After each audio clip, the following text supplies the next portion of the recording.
What's going on, everybody, and welcome to episode 4 of the Guys Podcast. Let's get right into the intro. Sit back, turn it up and let it ride. Tune in any day or any night. You need to hit the like and please subscribe right now, cause you hanging with the guys. All right, everyone, thank you for tuning in to the Guys Podcast. Like I said, this is episode 4. We got Caleb with me and Brad once again. We're going to get right into it. If you have any questions, you can always comment on your platform or email us at theguyspodcast@aol.com. This week, we want to touch a little bit about the not guilty verdict for Kyle Rittenhouse in the Kenosha, Wisconsin shooting of 3 people. I don't want to get too into the weeds about politics or this and that, the right and wrong of it. But we do want to talk about it because we do live in Wisconsin. I live like 40 minutes from Kenosha, so it does impact this area. And I'll just quickly give my piece, and then we'll move on and let them have their opportunity to speak.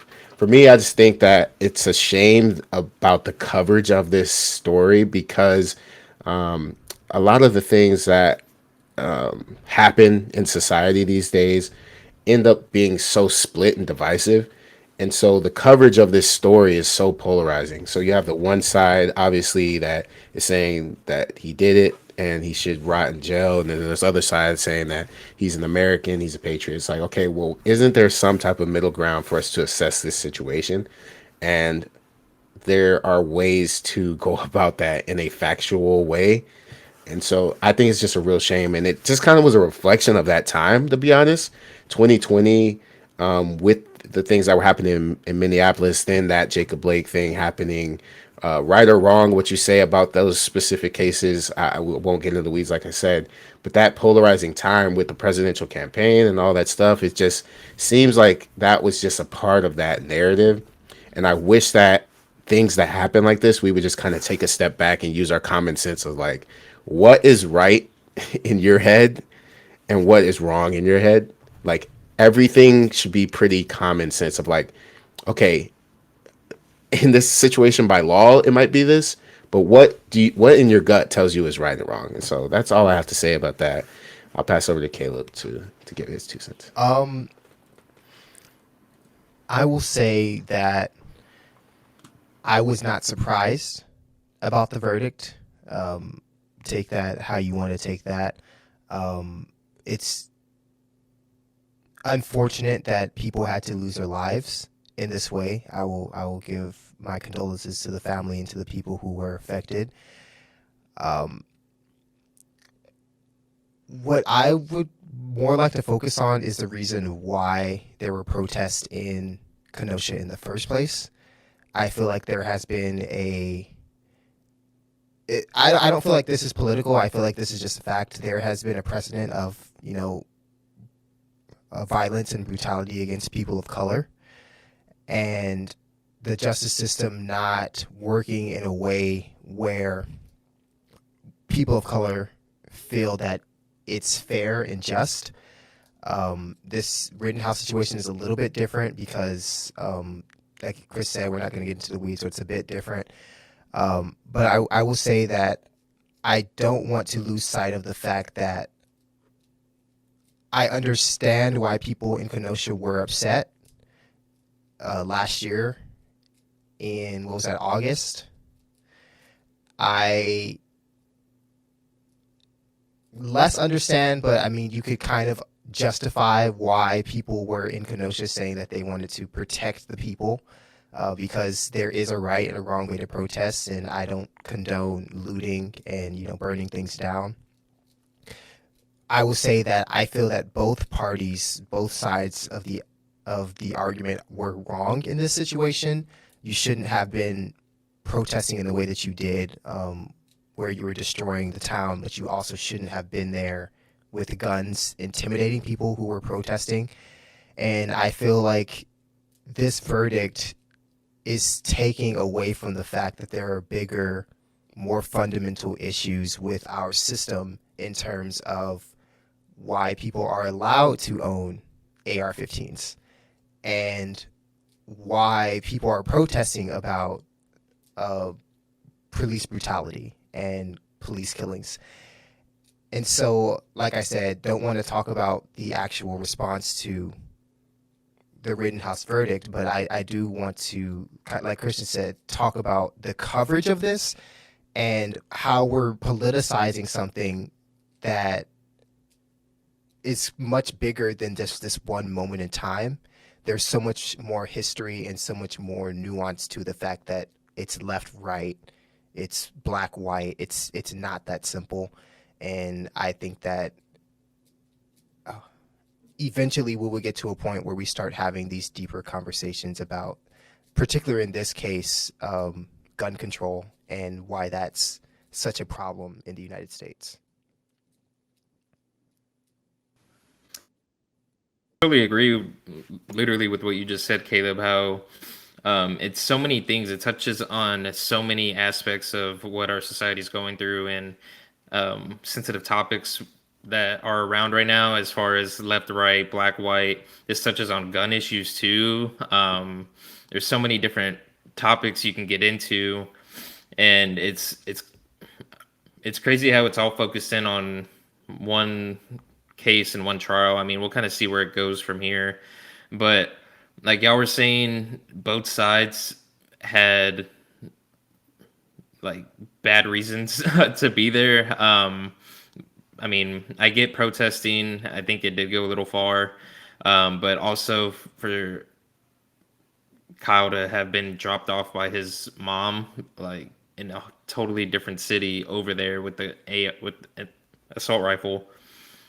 I don't know. It's kind of hard to just fathom that, and then to be put in this situation. I mean, it would be different if it was a store owner protecting his own store, her own store, um, and was attacked. But I mean, for just a random 17-year-old kid to be placed in this situation, I think it goes further than him too. I think it's how he's raised, and I mean, we won't get into that, but um, yeah, I mean, there's just so many things it touches on, and it's. I mean, there's been so many crazy cases. Just, I mean, like y'all were mentioning George Floyd, which kind of started all the protests in the first place. I mean, and this is just another one in the past few years that is bringing up topics that we as a society and as a country and just humans in general need to really focus on and touch in on, in order to move forward as I don't know, as a team, as one, because we're so split up now. It's insane how it seems like we've gone so far back. Um, yeah, I don't know. There's not. I don't want to get too far into it, but I agree for the most part with what y'all were saying. Just how there's so many aspects this is going on. I mean, I could go all day honestly about opinions, and I mean, obviously it started back with Trayvon Martin, was that I can remember in our lifetime. That was like that. I can't remember the guy that got off with that, and I kind of saw at my age. I think that was 2011 ish. Yeah, that was a while back. 2011, 2012. Like, I remember that it was polarizing. And so one thing that I do find disgusting, and I will give my opinion on this, is like the congressional people and people in the Senate that are saying, "Oh, like I want this guy to be my intern." It's like he did kill these people. Yeah, Like at the end of he that wasn't the debate. The debate wasn't that he killed the people. The debate was like, was it self defense? So like I just think that that's the wrong precedent to send. Is like you're going to hire this people because he stands for America. Is that because I don't think that's American, regardless of if you say it's right or wrong. Like killing someone is not American to me. So like that's where I think I draw the line, is like those extremes. I don't like the extremes of the right and the left. It's just like, can we just have common sense in every single situation? And it's getting deeper and deeper and deeper and more divisive. And that's why I'm running for president. Check me out in 20 what's that gonna be, 2032. 2032. Check me out. all right, so let's transition to a music topic. Chris, you know a little bit more about the topic. You want to Yeah. So we kind of talked about this in episode one, a little bit about Drake and Kanye's beef or whatnot. But shortly, a little while ago, maybe a week and a half, Kanye put out this like apology video. It looked like when your parent makes you apologize to like a kid that you like pushed or something.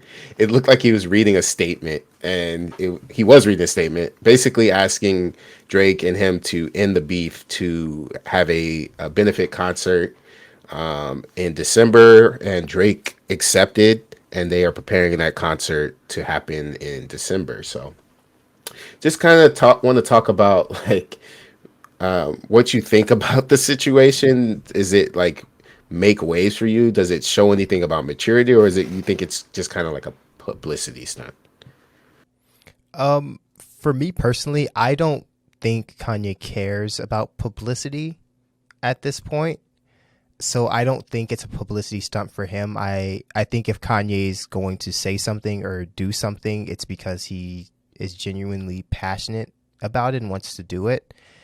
And so like with him coming out and saying like apologizing, basically saying like let's end it, I think that's because he understands that he was wrong in some regards, and it's kind of stupid to be fighting with someone who you were formerly like, you know, who you formerly found in and who you formerly were working with. And so I think it's big of Kanye to like come out and do this, because I don't think Drake really cared that much. I mean, he was probably like upset when Kanye like leaked his son and fueled that whole beef with Pusha T. I felt like that was more real than the Kanye beef. I feel like Drake at this point is like, whatever, Kanye's going to be Kanye. So I think that it was big of Kanye to, you know, man up and say, you know what, let's just end it. It's not worth it. Especially with, you know, rappers and artists and all this stuff dying so frequently nowadays. I feel like that's kind of a statement to say life's too short. Let's just do something and use this for our benefit and make a lot of money for a cause.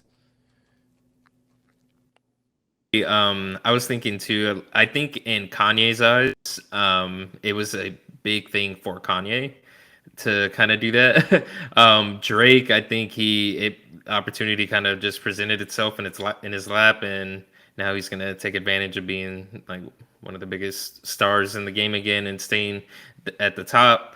I mean, I don't know. It's just kind of funny. Like I'm pretty sure Drake like doesn't care. Everybody knows about Adonis now, and like he's chilling. So I don't know. It's kind of funny that Kanye comes out again. But I mean, it's good for him. I mean, I don't know, with the divorce and everything going on too. Maybe he's trying to like grow as a person himself, and we'll see. I'm looking forward to the collab though. I mean, as a music fan, so we'll see how that goes. The collab concert, and after that. I just want to start off by saying I was looking at the charts earlier today, music charts, Billboard Top 100. And I just want to say before I get into this that there's no way that "Way Too Sexy" by Drake should have been number one. The song is not that good, bro. Start with that. But to talk about Kanye West and Drake, I think it is a publicity stunt, but not in the way that people would say like he's only doing it for the publicity. I think he's doing it for the publicity of the cause that he thinks is correct. He's talked about Larry Hoover and that side of things for quite a while. I don't really know Drake's stance on it, but I assume that he agrees with that if he's agreeing to do it. Or I don't really understand why the beef has to focus around that cause. Like, I feel like the beef should just be like, oh, to show that the beef is over, let's just do this concert. Not let's put our beef aside. Help me get this money for this cause. Like I feel like he's almost using Drake because he knows Drake has a higher selling power than him, and putting their two names on there is going to make a ton of money for that cause. So I think I'm a little indifferent about it. I really don't like put a lot of energy into following this type of stuff, but I thought it was funny to watch the video of him like reading it. It definitely seemed very like, bro, like what are you doing? What are you doing? Hold up. Yeah. You got anything else, Caleb, Brad? No. Cool. All right, so we can move on to our second half of the music topic. So Silk Sonic early dropped. Am I saying that right? Early dropped their album.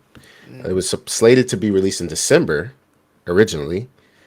Well, next year actually. Then they said December. Then I think it just randomly kind of came out.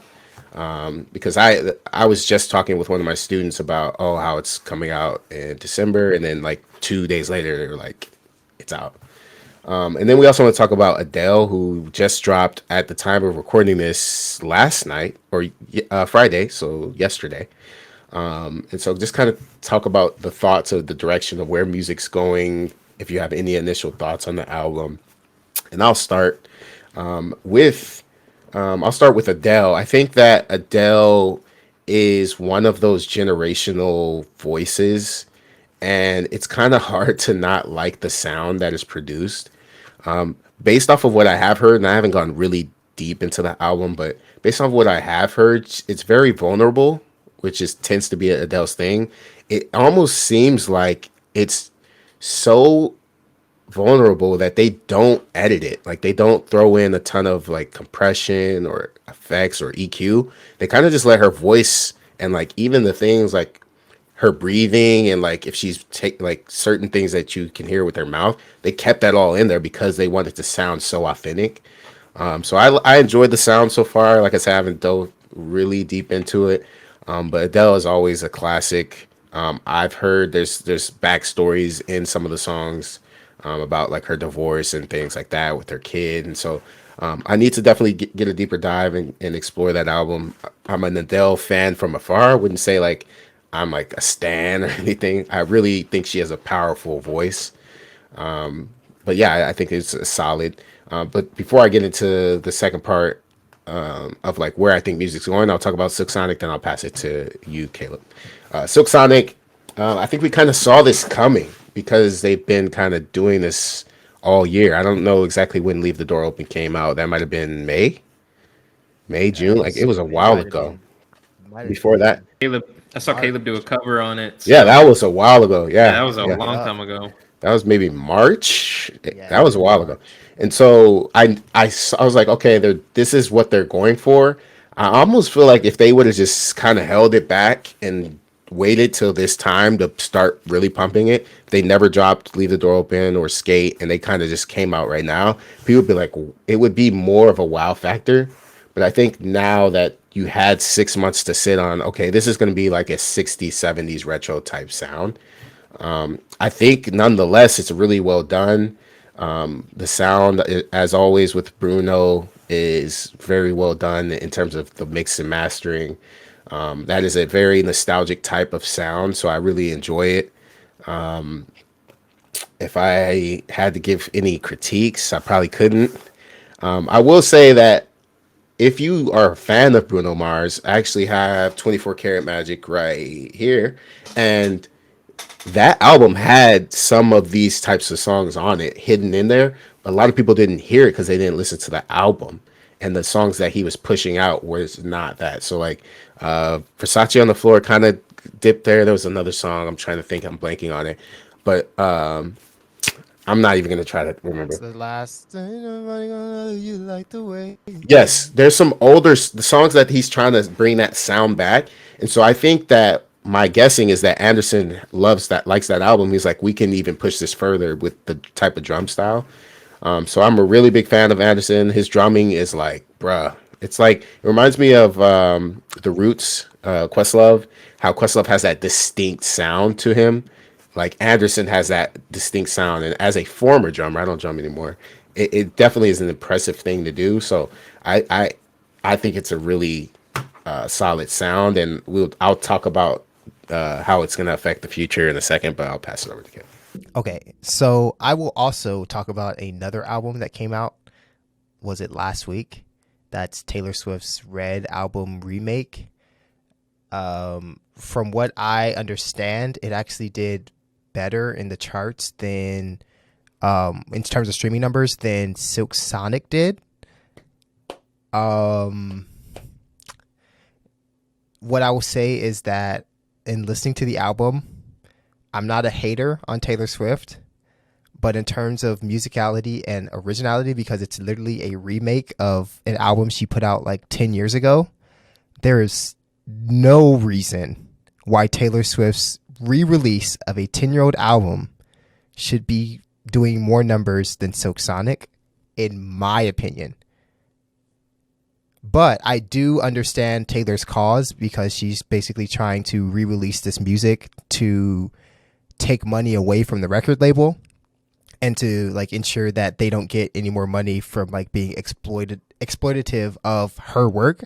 I totally understand that. I like the cause, but I don't think it should have been nearly as huge as Silk Sonic.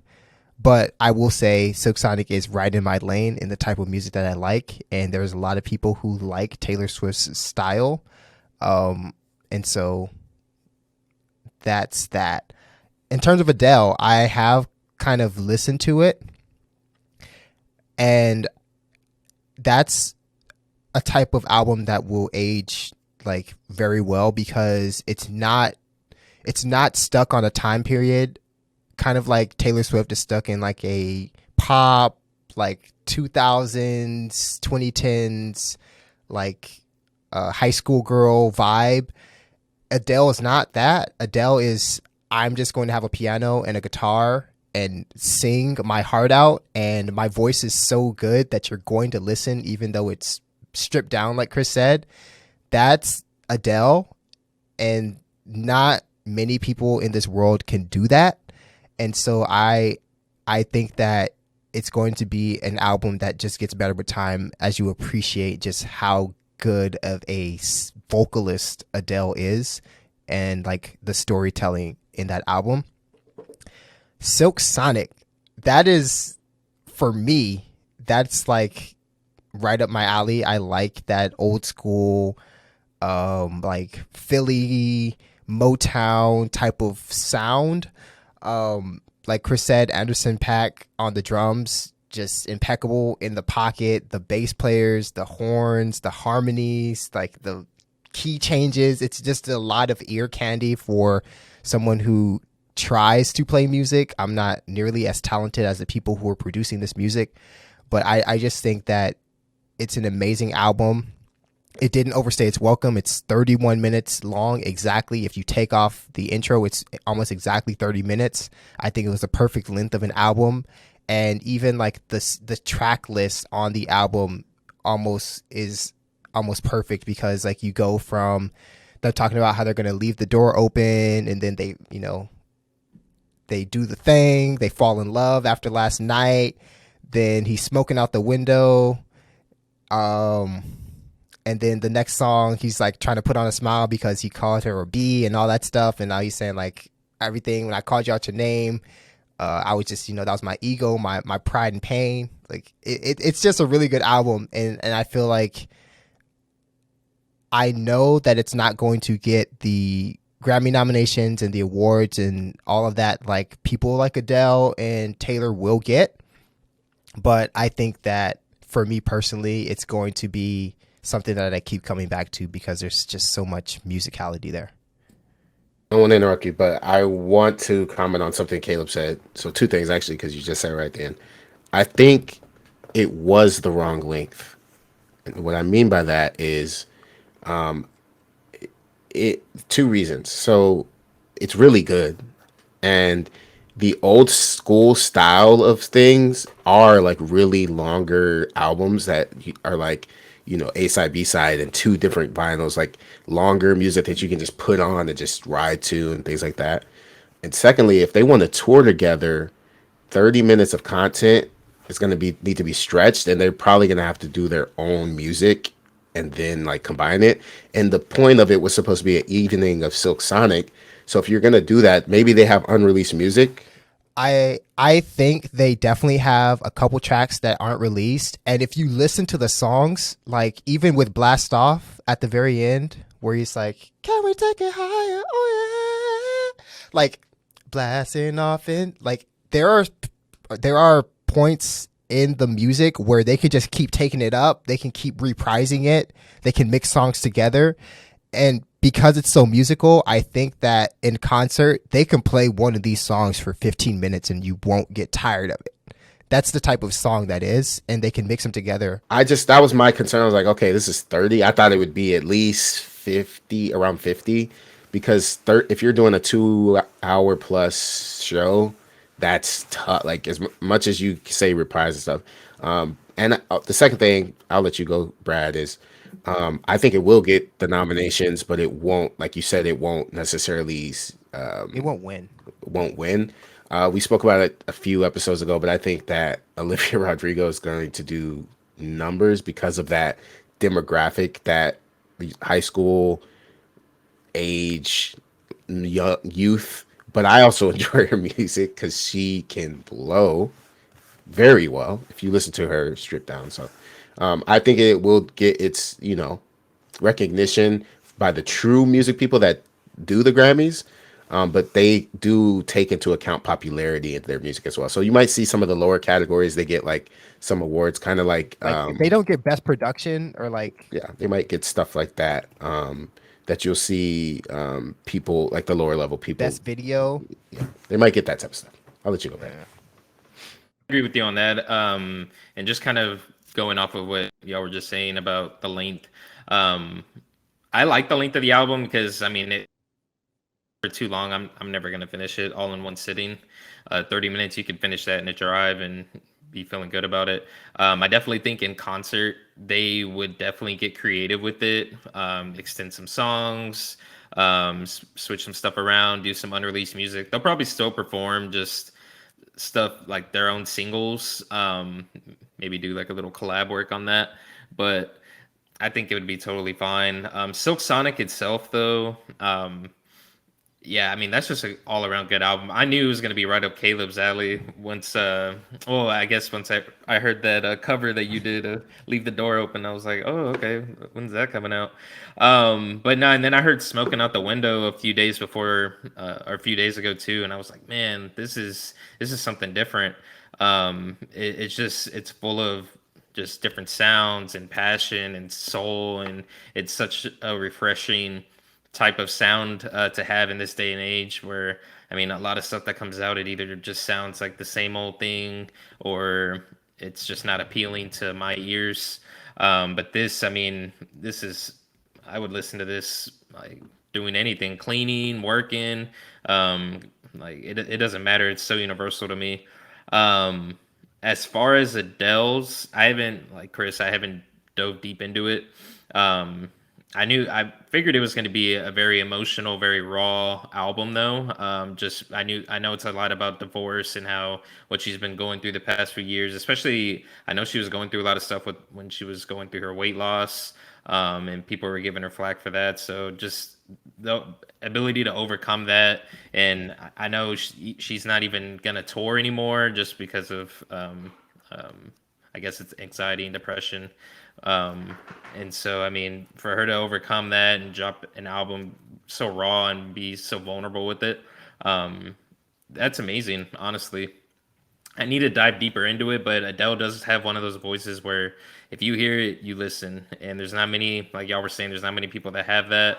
I think for me, I think it's her and Sam Smith, that those are the two. I'm like, all right, let me hear let me finish the song out, no matter what.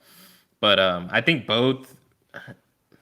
I don't know. I think both will get the nominations. I don't think Silk Sonic's going to take home any of the majors. I figured when Taylor Swift, when I saw she was going to be re-releasing that album, I knew that was going to fly up the charts like crazy. There was no way.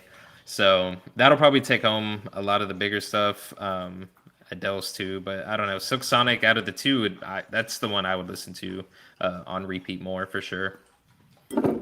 Touch on like what these two projects mean for music, and like the Taylor Swift, I honestly don't think it will bring the nominations because it's a re-ish release, and There's some charts. there's some new stuff on it, but it's basically Yeah, and it's it'll do numbers, but the way that the Academy does their awards, it's like the best of both worlds. And so, like I said, I think it'll be Olivia, it'll be Lil Nas, it'll be Adele, it'll be Silk.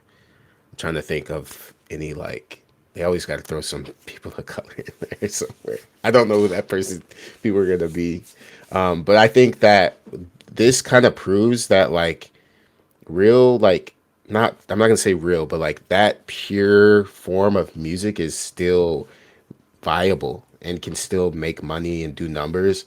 I think a lot of people try to do that carbon copy of like this is I'm gonna do what's safe because it's already been tested by other artists. And so my moment of hearing that was with 2020 experience back in 13 is like I in my lifetime don't remember someone putting out music that sounds so unique in that it is not the same as what people put out today.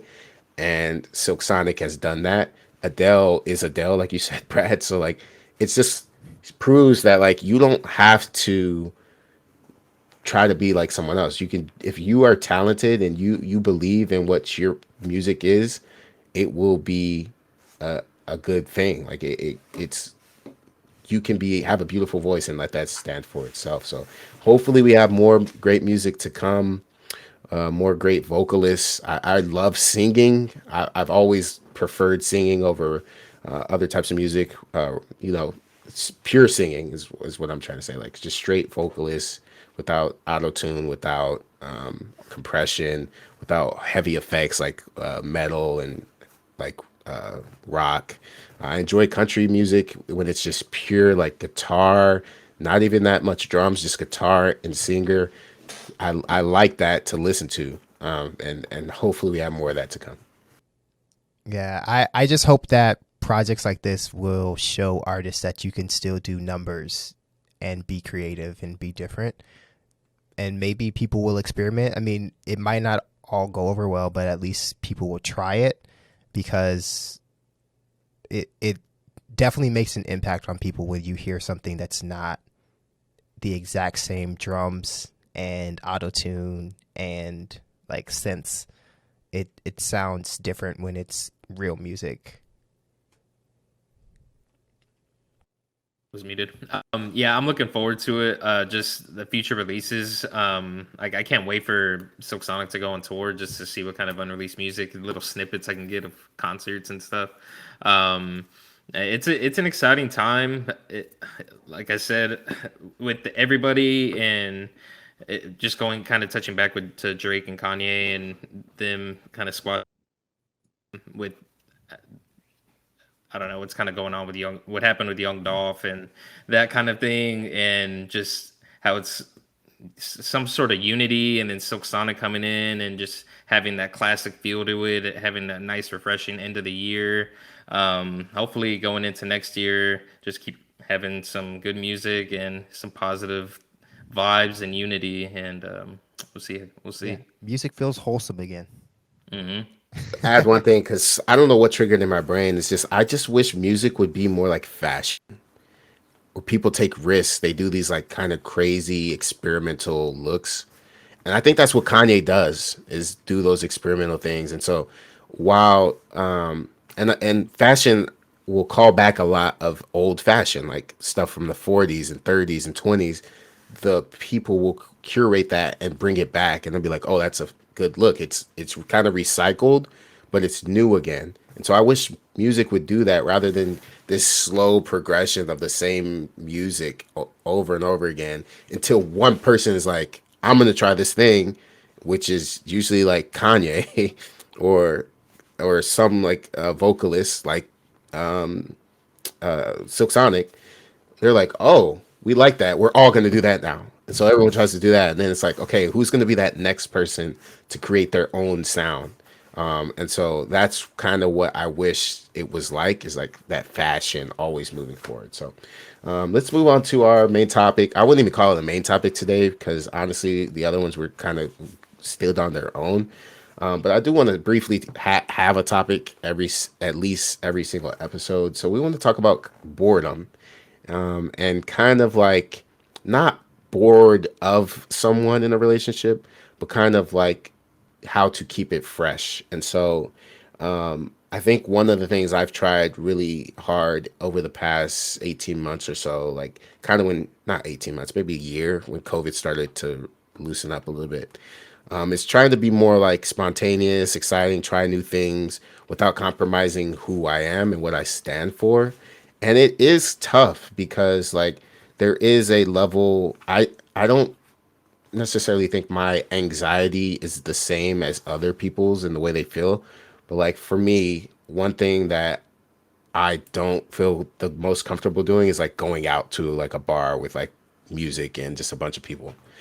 I get anxious in a way that's like I don't really feel ever comfortable. So it's not like I am panicking or anything like that, but I'm just like I don't really know what to do. I don't know how to fit in, and everyone's having a great time, and I'm just kind of like I don't really, you know. So how can I do things that don't make me feel uncomfortable, but also do things that are new and stepping out of my comfort zone? And I think Brad, I probably have seen this in you the most out of the friend group of like I feel like maybe I'm wrong, but when we were younger and like freshman year, I didn't really see you be that like you were kind of a little bit more reserved and like now you're kind of like more willing to try new things and experiment and we went freaking canoeing or whatever we were doing. I'm like, bro. Yeah. So I kind of want to hear from you first. Yeah, no, I mean, back in high school, I remember anytime I had to present, I knew I would sweat really bad, and so I would wear a hoodie. It could be 90 degrees outside. I was wearing a hoodie to class that day, and I would hold it up in like front of my eyes like this, so people couldn't see my face and I couldn't see them. Otherwise, I'd start like shaking. I got to college, and at that time, Marina and I were developing our relationship, and time. I don't know what happened. I came into myself more. I grew into myself, and public speaking wasn't a big deal. I got super open to meeting new people, having conversations I've never had before, learning things. I don't know. I think it was just a culmination of growing up, like wanting to, like you said, fit in more in social experiences. And then now, I mean, I'm to the point where I could, if I don't know 10 people in a room, I'll be just fine and I'll hold conversations with all 10 of them if they'll have me. Um, but yeah, and then just the overall state of boredom, and it's kind of hard because I mean with COVID, I go out. I used to, I mean, when I was like 21, 22, but when COVID hit and now we're kind of on the back end, I guess, of it, kind of.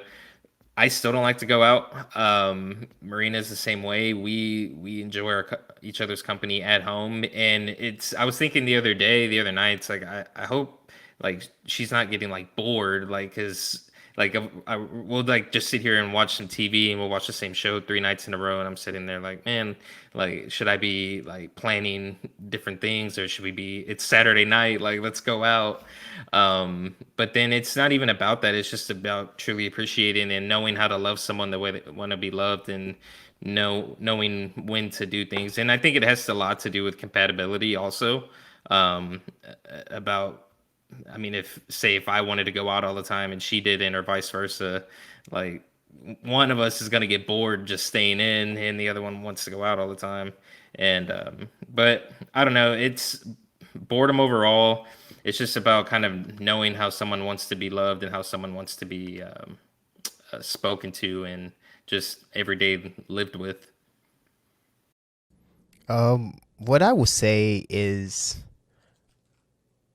I am not a very exciting person. I feel like I'm pretty boring, pretty, clean cut, straight down the line.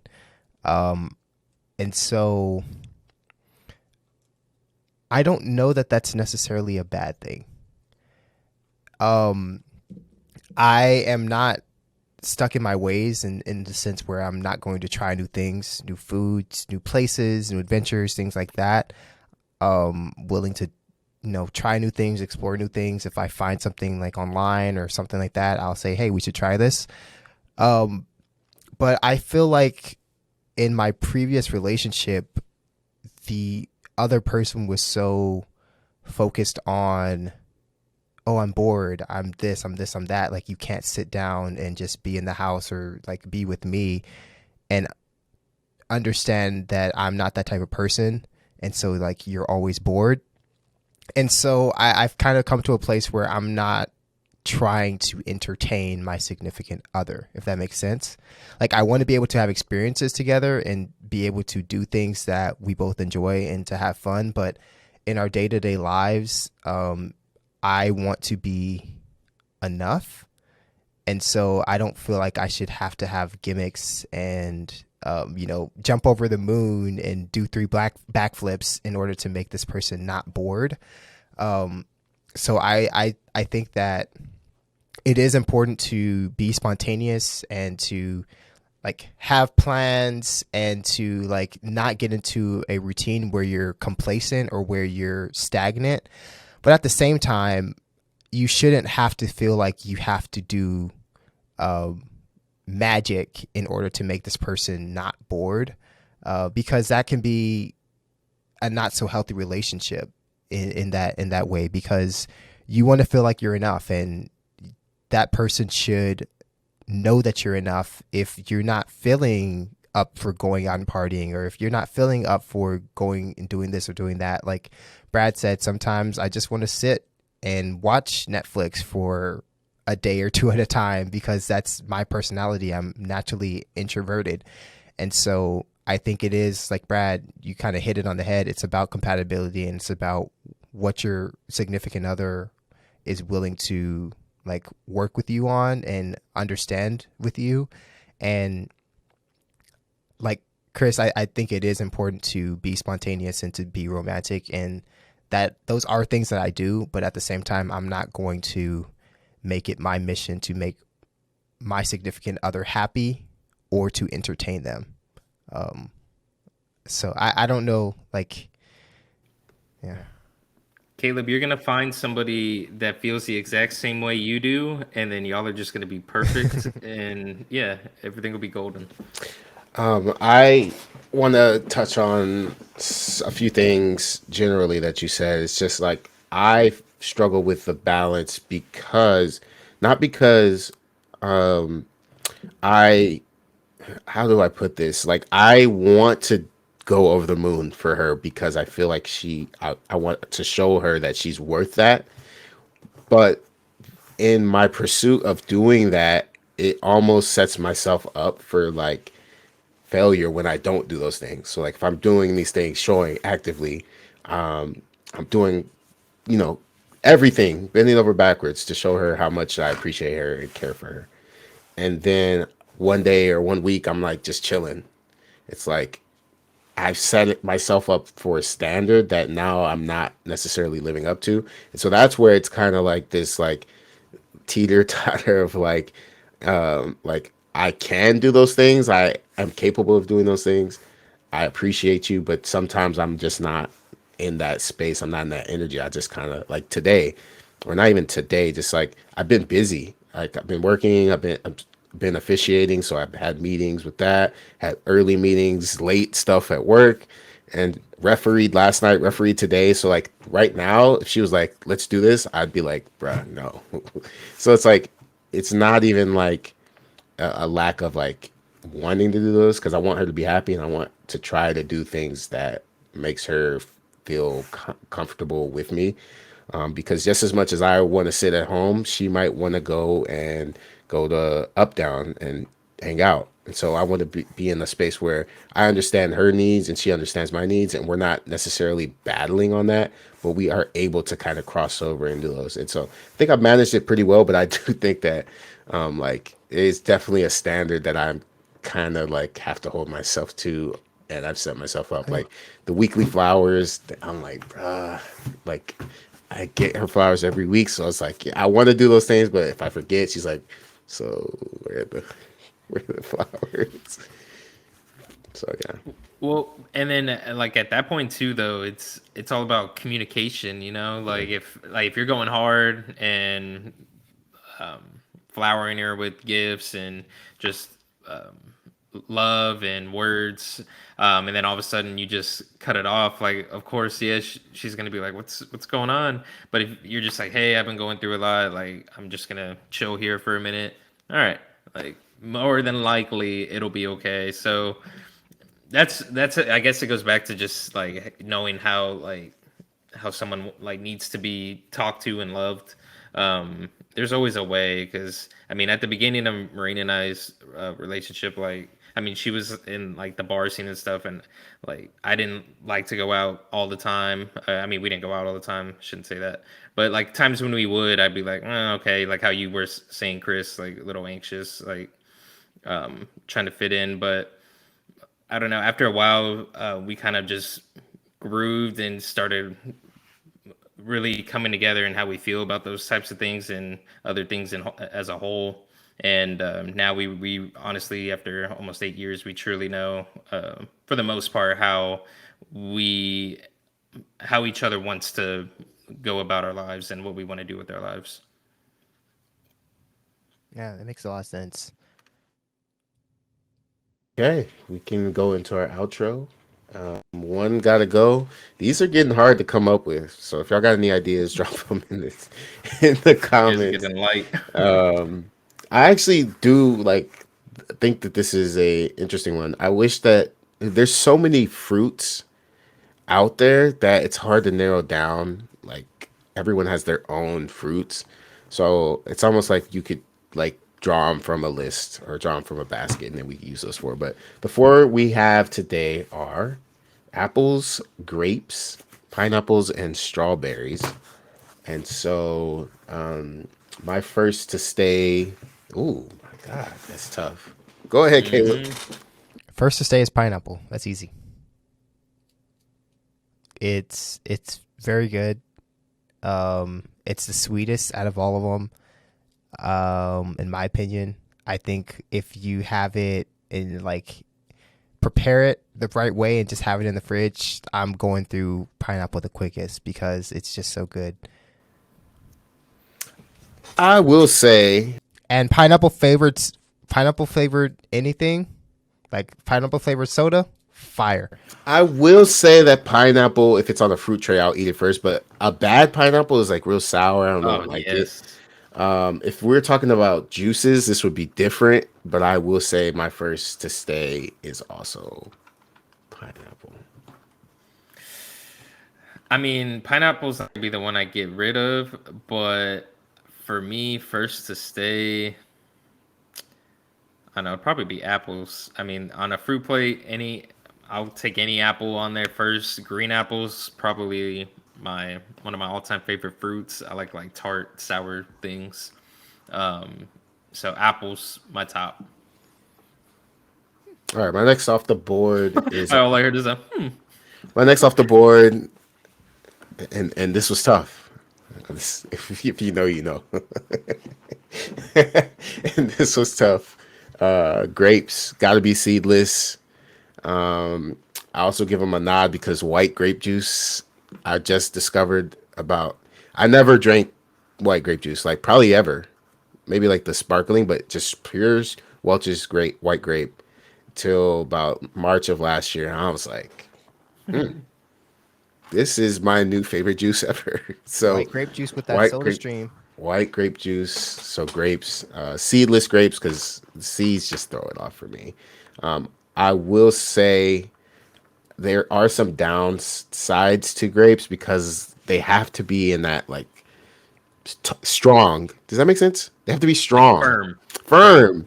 If they Yeah. don't, then it just throws it off, and I won't eat them. So To second to stay, gotta be strawberry. I don't know. There's something about a good strawberry, when it's fresh. It's not too sweet for me. You can dip it in chocolate if you want to get a little bit more sweetness. Strawberries go good in smoothies, like a strawberry smoothie with like some bananas. Great. I just think, and strawberry flavored things is probably like my all time favorite, just like additive flavor is strawberry. So it'd be hard to get rid of that one. Yeah, my second to stay is definitely got to be grapes too. Frozen grapes, S tier. If we ever do any kind of tier list for tier that. list coming up. Yeah, frozen grapes. Yeah, no, that alone puts it as my second. Um, yeah, I don't. Chris, do you want to start off on? Yeah, You know, yeah. All right, so if we were talking about flavoring, this would be easy for me. but we're I not. agree. That's gonna be part of mine too. But we're not talking about flavor. We're talking about the actual fruit. And strawberry just ain't it, bro. Strawberry is not it, bro. I will not. I don't eat straw. I don't just like, oh, this nice plump strawberry. I'm gonna eat. No, bro. It's not. No. And then you have to clean it. It's so hard to clean because the seeds are on the outside. Ugh. I just don't It's rock. fiber. Eat the I seeds. You don't. just eat the seeds, No, Chris. but there's bugs that will hide in the seeds. You have to clean it thoroughly.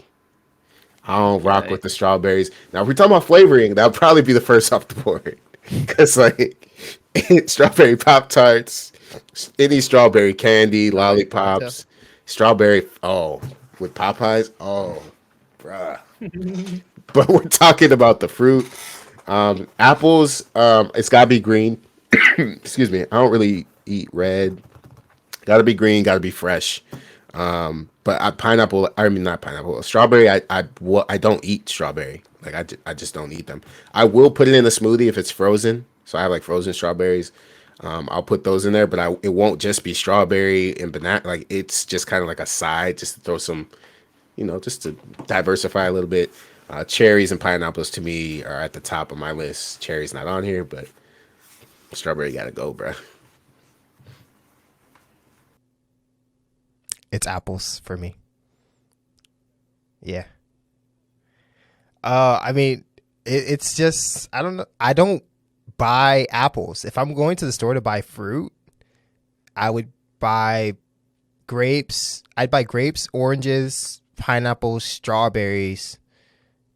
And that's probably it. Honestly, I'm probably forgetting something, but like I wouldn't buy a bag of apples because I knew it. I'd know it just sit there. Like if it's apple slices on a tray, I'm going to eat them. Okay, let me change your mind. The struggle. You got peanut butter and jelly. You got to pick one fruit to pair with that peanut butter and jelly. You got to take it to lunch. You tell me you're not picking the green apple. Because that's settling for the apple. No, you would pick green. Tell me you wouldn't.